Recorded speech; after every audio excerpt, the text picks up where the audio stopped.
documents. Electronic scooters now in the city of Omaha, dozens of them tonight. We're hearing from concerned neighbors about the rollout. On your side, this is WOWT 6 News, live at 10. Tonight, 6 News is on your side with changes to our weather over the next couple of days. Good evening, I'm Lauren Taylor. And I'm John Nicely. The heat is expected to build in the coming hours, all before a first alert day. And Chief Meteorologist Rusty Lord joins us. Yeah, tomorrow's all about the heat. That's the first aspect of this. We're going to start off in the 60s, climb into the 90s tomorrow. The record tomorrow, 93 degrees. We have 95 in the forecast with the sunshine. That's the way I think it's going to play out tomorrow. Pretty toasty one in the afternoon with a south breeze helping us get there. Not too humid, though. Humidity levels should be very similar to what we dealt with today. I'm going to keep an eye on a couple of thunder showers to the west. Those will likely fade as they drift east, but could just bring a few clouds that we have to burn through tomorrow morning. And another thing I'm watching is the first alert day for Saturday. Could have a few early morning showers exiting Saturday, but it's the storms that try to redevelop after 3 o'clock that could have some isolated severe storms in them with large hail wind and some frequent lightning. A lot going on outdoors on Saturday, plus it's your weekend. We'll take you through it hour by hour and show you the latest coming up in a bit. Yeah, Rusty, we'll take a live look at the Missouri River. Downtown Omaha looking beautiful tonight. As temperatures ramp up overnight, be sure to watch 6 News Daybreak for the latest information.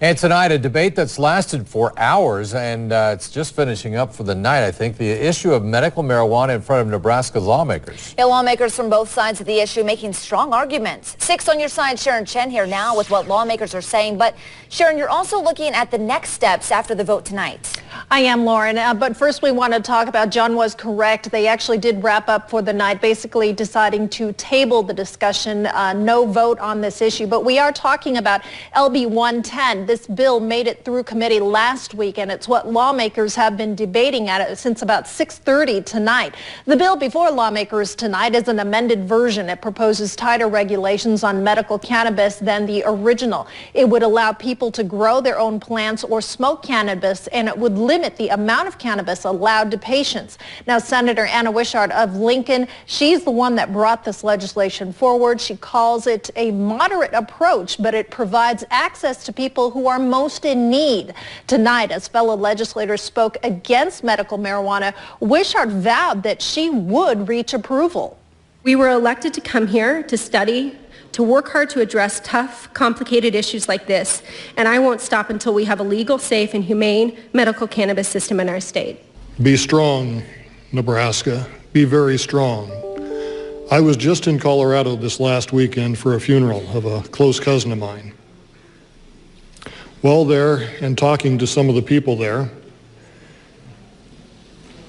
they said, and when they found out I was a state senator from Nebraska, they said, don't do what we have done.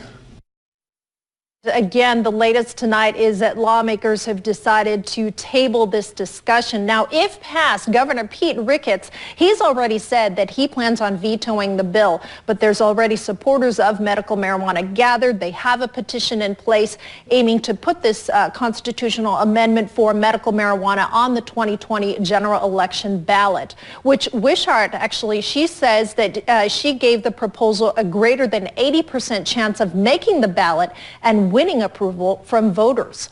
From the live desk, I'm Sharon Chen. Lauren and John will send it back to you. Sharon, thank you. New tonight, images from a deadly and fiery bus crash from 2 years ago in Oakland, Iowa, where the driver and a student were killed. Now, these images are from the NTSB. It's from their recent release of documents related to the investigation. And we've learned today this crash will be the subject of a board meeting in June where officials will determine the probable cause.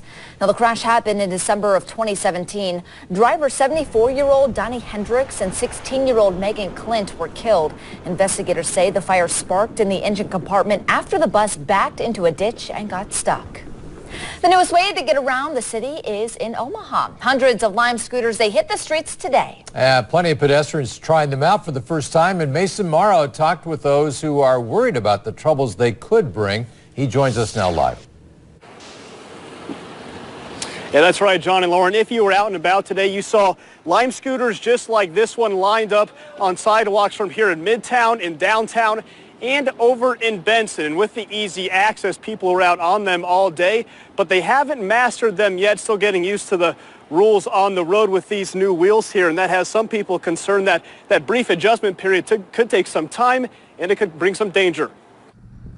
They're pretty fast. They're pretty dangerous. I haven't been run down by any of them so far. Lime green, the color to be in downtown Omaha on Wednesday. These aren't your average Razor scooters, that's for sure. Hundreds of the electric two-wheelers hit the streets a day after Mayor Gene Stothert put pen to paper. Day one under Lime looked a lot like a trial run. I'm a little concerned if people don't necessarily know how to use them. I can see things going badly. The street scooters are meant to be just those, but lunch riders spent time off-road on the sidewalks. Walkers, joggers, pet owners taking out their dogs worry they'll have to watch their backs from here on out. Might raise the stress level just a bit. Especially in the Blackstone district, which sees a lot of foot traffic in the warm summer months. Speed limits topped at 35 miles per hour and drunkenness not enforced on a Lime, those narrow sidewalks in Blackstone and Benson become even slimmer for riders and walkers. Just with how busy these roads have been as of late on Farnham, and this is a bar district, so there's alcohol and all that kind of stuff that can be a little bit scary. Have to be aware of your surroundings and everything. And we also talked to some drivers who are concerned about dealing with these scooters out on the roads. Now, as you can see here, there's just one small LED light on the front of the scooter, which maybe not be enough to light up the scooter for drivers late at night, and people who ride these scooters are allowed to do so until 10:30 at night. On your side, live in Midtown, Mason Morrow, 6 News. Mason, thank you. Well, cleanup continues tonight for families forced to deal with sewage pouring into their homes early this morning.